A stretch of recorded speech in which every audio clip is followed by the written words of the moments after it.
स्वस्थ होंगे।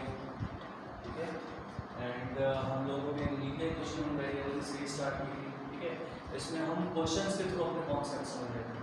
हमने अल्टरनेटिव मेथड पहुंच के 3 केसेस पढ़ लिए थे।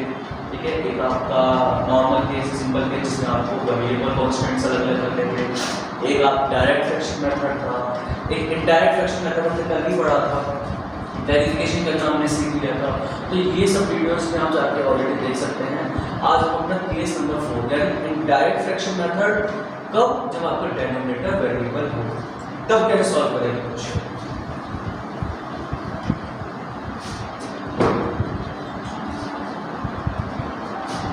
Question number 3 -x upon 2x + 1। हमारा फर्स्ट क्वेश्चन से हो चुका है, हमारा फिफ्थ हो चुका है, हमारा फोर्थ हो चुका है।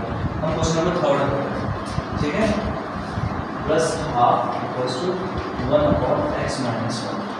ठीक है, ये आपका क्वेश्चन है जिसमें आपके डिनोमिनेटर जो है वेरिएबल है, डिनोमिनेटर वेरिएबल है और आपका इनडायरेक्ट फ्रैक्शन मेथड है। ये केस 4 है।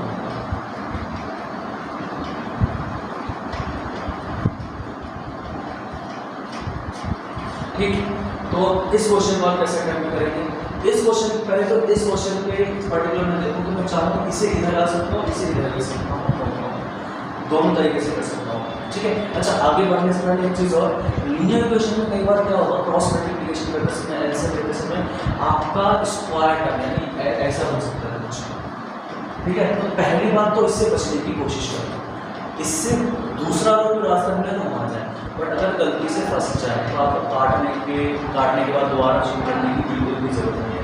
लेकिन लीनियर इक्वेशन की खासियत है, पहले बात है लीनियर इक्वेशन तो ये बनना चाहिए, और अगर ये बन रहा है तो 110% x स्क्वायर के टर्म्स कैंसिल आउट हो जाएंगे, चाहे सब्ट्रैक्शन के थ्रू, चाहे मल्टीप्लिकेशन के थ्रू, चाहे डिवीजन के थ्रू, बट x स्क्वायर के उसके अबव वाले x power 3 x power 4 terms cancel out हो जाएंगे। लीनियर इक्वेशन में एट लास्ट जो लास्ट चैप्टर होगा आपके पास केवल 1 डिग्री वाला ही आपके पास इक्वेशन बचेगा।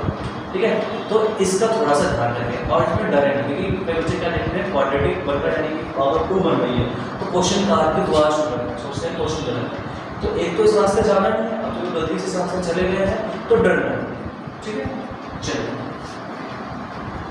तो जैसा क्वेश्चन है मैं उस हिसाब से करता हूँ। देखिए इसमें डिनोमिनेटर में आपको क्या है, वेरिएबल दिया हुआ है।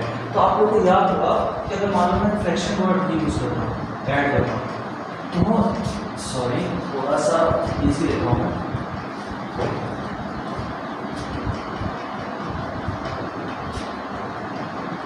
ठीक है, अब इसमें एलसीएम लेने की यानी कि आपके डिनोमिनेटर सेव करने के 2 तरीके हैं। ठीक है, एक तो एलसीएम लेना 8 और 4 का। ठीक है, एक आपको याद होगा क्रिस क्रॉस मेथड याद होगा। क्या आपको क्रिस क्रॉस मेथड कि हम डिनोमिनेटर के लिए क्रिस क्रॉस करते थे और डिनोमिनेटर के सामने सामने मल्टीप्लाई करते हैं, यानी कि 7 × 4 अपॉन में 8 × 4 प्लस 3 × 8 अपॉन में 4 ऐसे करते हैं। ये दोनों मेथड यहाँ पर बहुत काम कर रहा है। पहले एलसीएम वाला तो हमने देख लिया जब हमारा डिनोमिनेटर वेरिएबल दिया हो, लेकिन व्हाट इफ के हमारा डिनोमिनेटर वेरिएबल नहीं दिया हो, उस केस में तो डिनोमिनेटर वेरिएबल दिया हो तो आपका क्या करना चाहिए हमें कि आपको क्रिस क्रॉस मेथड आपको बहुत ज़्यादा ही यहाँ पे यूज होगा। ठीक है, क्योंकि इसमें हम एलसीएम नहीं ले सकते। वेरिएबल का क्या एलसीएम होगा, एलसीएम तो उसका होता है ना factorization of lowest common multiple, उसका निकाल सकते हैं जो कांस्टेंट हो। इसमें कैसे निकालेंगे, इसमें हम क्रिस क्रॉस मेथड यूज करते हैं। ठीक है, अब आप ध्यान से देखिए,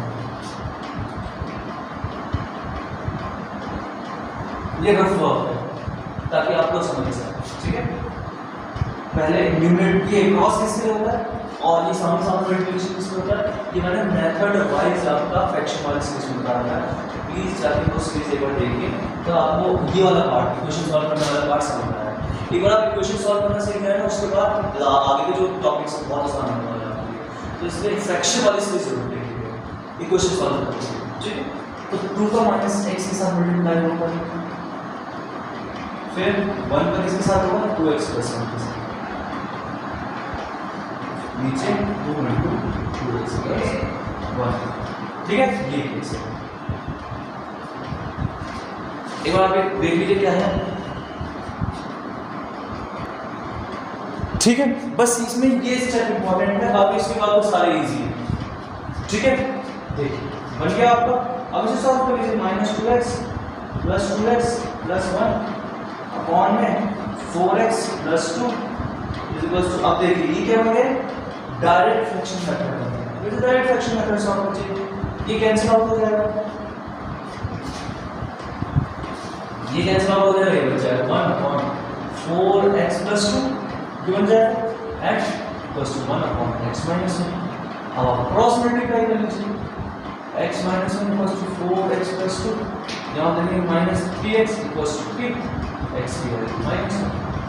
ठीक है, यानी आप मेथड सीखते रहेंगे, पिछला भूलने की जरूरत ही नहीं, बिकॉज़ हर एक मेथड में आपको पुराना वाला मेथड रिवाइज होता रहेगा।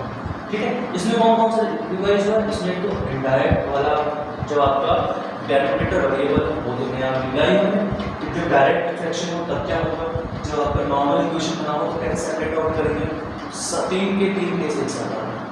ठीक है, तो ये 4 केस है मेरे पास, चारों केस में आपको लिख के बता देता हूँ क्या क्या करना होता है आपको। पहला केस है आपका सिंपल केस है आपका, जिसमें आपको कांस्टेंट और वेरिएबल के लिए साइड चूज करना होता है। कांस्टेंट को हम मान के चलते हैं RHS पे, वेरिएबल को RHS पे मान के चलते हैं, आप अगर चेंज करना चाहें चेंज करें, नो प्रॉब्लम। सेकंड केस है आपका फ्रैक्शन का। ठीक है, फ्रैक्शन में पहला पार्ट क्या आता है, जब आपका डायरेक्ट फ्रैक्शन, ठीक है, जब आपका डायरेक्ट फ्रैक्शन दिया हो तो आप क्रॉस डायरेक्ट फ्रैक्शन दिख रहा है मेरे को सामने कि भाई फ्रैक्शन बना हुआ है, इधर ये न्यूमरेटर को डिनोमिनेटर का फॉर्म है, इधर न्यूमरेटर को डिनोमिनेटर का फॉर्म। तो ऐसे केस में क्या करना है, सिंपल क्रॉस मल्टीप्लिकेशन करना है और आंसर करना है। दूसरा क्या है, इनडायरेक्ट, यानी मेरे को केवल इंटर मिल रहा है क्वेश्चन से। ठीक है, फ्रैक्शंस का एडिशन या सब्ट्रैक्शन हो रहा है तो आंसर का इंटर मिल रहा है कि मेरे को इसको इसमें पहले कन्वर्ट करना है, फिर दोबारा इसको इसमें कन्वर्ट करके सॉल्व करना है। ठीक है, तो हर एक मेथड एक दूसरे से इंटरकनेक्टेड है। इनडायरेक्ट में आपके पास 2 केस होते हैं। पहला केस क्या होता है, जब आपका डिनोमिनेटर कांस्टेंट, तब आप एलसीएम लेके सॉल्व कर लेते हैं। सेकंड में आपका जब डिनोमिनेटर वेरिएबल है तो आप क्रॉस मल्टीप्लिकेशन करके सॉल्व कर लेते हैं। ठीक है, इतना समझा है? तो केवल इतने केस अपने पास, और ये केवल ही है। ठीक है, तो इसमें आते जाते कॉन्सेप्ट फ्रैक्शन से आ रहा है। बाकी आपको सिर्फ इतना याद रखना है कि आपको कांस्टेंट को RHS पे रखना है, वेरिएबल को LHS पे रखना है, वेरिएबल को नहीं है। अब वेरिफिकेशन हर क्वेश्चन में, क्योंकि आपका स्टार्टिंग स्टेज है तो वेरिफिकेशन हर क्वेश्चन में कीजिए। ठीक है, जब आप 8th में पहुंच जाएंगे या 9th में पहुंच जाएंगे तो वेरिफिकेशन नहीं करेंगे चलेगा, तो हमें केवल क्वेश्चन पर फोकस करेंगे। लेकिन अभी वेरिफिकेशन करना जरूरी है, क्योंकि वेरिफिकेशन क्या करता है, आपको कॉन्फिडेंस देता है। ठीक है, अब हम एक क्वेश्चन करेंगे और मेथड से बहुत यूज करेंगे, इसके बाद हम नए नए क्वेश्चंस करके आप आगे आएंगे, क्योंकि अभी काफ़ी सारी चीज़ें जो सीखना है, फ्रेमिंग का क्वेश्चन सीखना है आपका, स्पेशल केसेस ऑफ क्वेश्चन का क्वेश्चन सीखना है आपका। ठीक है, तो एक लास्ट क्वेश्चन के साथ इस वीडियो को ऑफ करेंगे ना।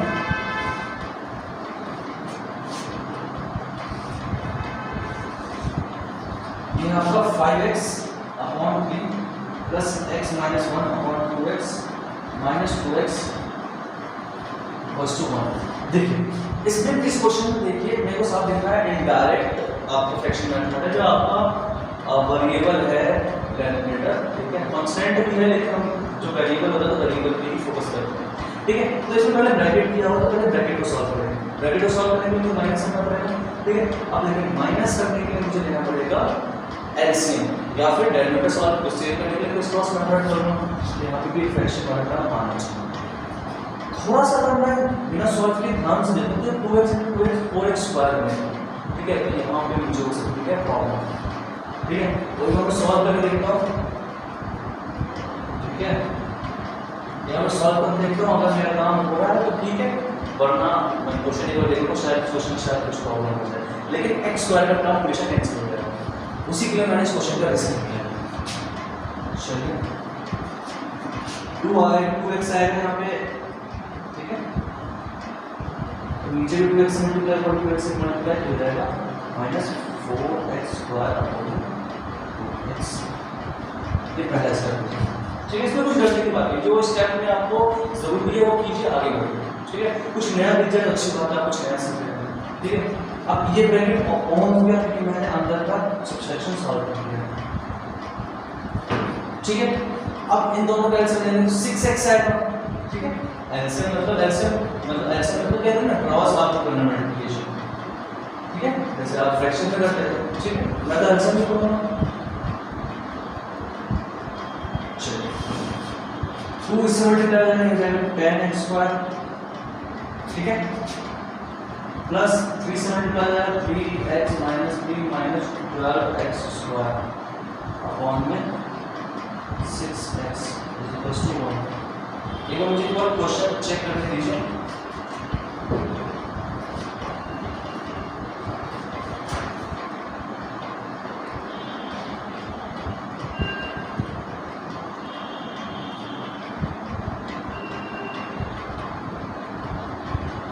यहाँ पे 2x नहीं है, केवल 2 है। यहाँ पे 2x नहीं है, केवल 2 है। मैंने कहा ना ऐसा क्वेश्चन फेल नहीं हो सकते आपके पास,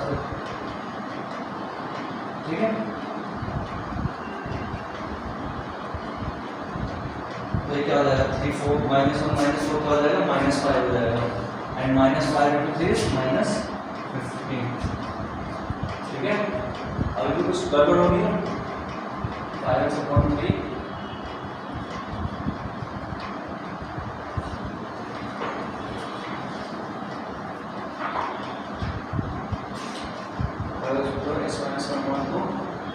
2x = 1।